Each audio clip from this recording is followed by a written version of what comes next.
Mos i zmadho problemet e botës, se nuk ke ardhur për problemet e botës.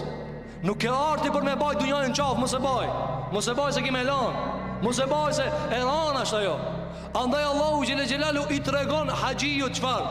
Veshë një pëlhur të lehtë sa mos mu pa pjesa e trupshme. Mos maj pi dunjës kur gjo. Ja be ketë leje. Andaj ti i le krejt, me vlad, me familje, me gruje, me shtëpi, me biznes. Për çka i le? Për çka i le? Për t'i thënë Allahu Gjelalu, o Zot, pi dunjës vetë që ketë pëlhur e kam, për ta kalu testin e imanit. Andaj mos u ngarko shumë me dunjan, sikur që i shohim njerëzit. S'del hoxha, nuk bëhet hoxha, s'po ka punë hoxha. Po çish i bën me 40 vet? Tu mos pasa. Çish i bën me 50 vet? Çish e bën atë trup, tu hanga të mos me hang, tu hangur. Prandaj mos e ngarko veten shumë në këtë dunja, se nuk del me parë pikë kësaj dunjaje. Del pa parë, del vetëm në qefin. Andaj përgatitu për takimin me Zotin tan te bareke ve teala, dhe mos e bezdis shumë veten, dhe mos e ngarko shumë veten me barat e kësaj bote.